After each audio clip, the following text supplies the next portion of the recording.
Assalamualaikum warahmatullahi wabarakatuh. Saya Devina Rahmalia, mahasiswa semester 5 Pendidikan Ekonomi, Fakultas Keguruan dan Ilmu Pendidikan, Universitas Muhammadiyah Profesor Dr. Hamka.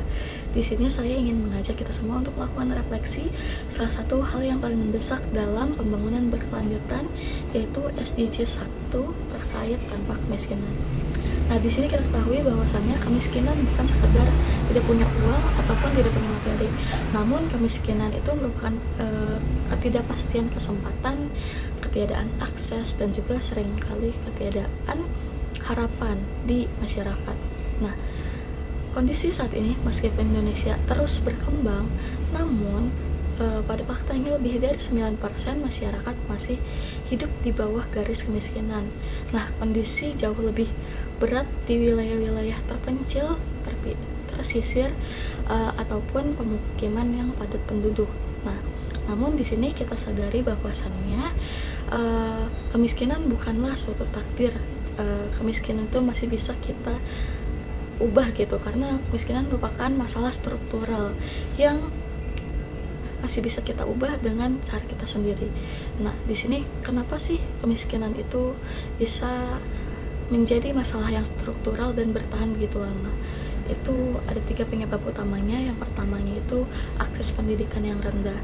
Nah, dari akses pendidikan yang rendah itu membuat masyarakat sulit untuk meningkatkan keterampilan karena ketiadamerataan pendidikan, seperti sekolah-sekolah menengah atas itu belum tersebar gitu di seluruh wilayah di Indonesia, sehingga masyarakat harus berpindah wilayah hanya untuk sekedar menunjang pendidikan SMA seperti itu. Lalu selanjutnya itu pendapatan yang tidak stabil, khususnya itu bagi pekerja yang memang seperti petani, lalu juga buruh, lalu juga nelayan.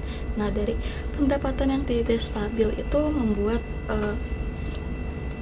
akhirnya berdampak gitu terhadap ekonomi keluarganya, dan gimana anggota keluarganya itu bisa mendapat akses pendidikan seperti itu. Nah, selanjutnya itu lemahnya akses layanan dasar seperti kesehatan, bantuan finansial, dan juga perlindungan sosial. Nah,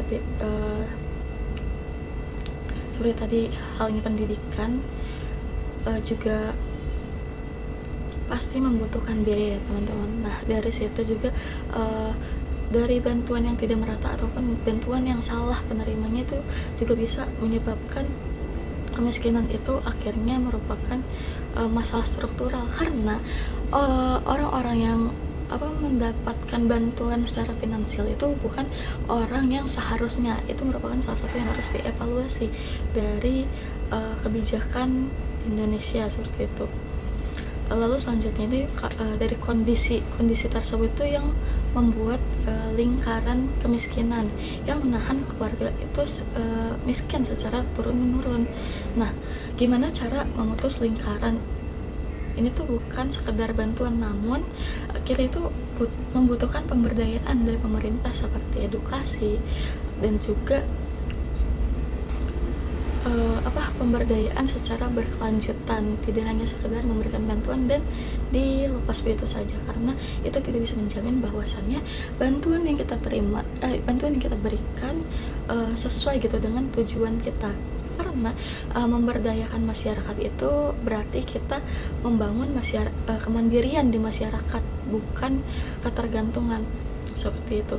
Karena di situ pasti adanya pemantauan yang bisa kita pastikan langsung bahwasannya masyarakat yang kita bantu itu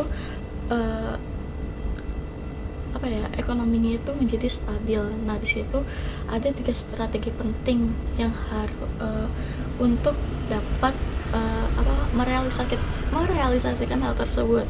Yang pertama itu memperkuat pendidikan komunitas, selanjutnya itu mendukung ekonomi lokal. Nah, di sini kita harus mendukung ekonomi mikro ataupun UMKM yang ada. Itu ada memperkuat perlindungan sosial.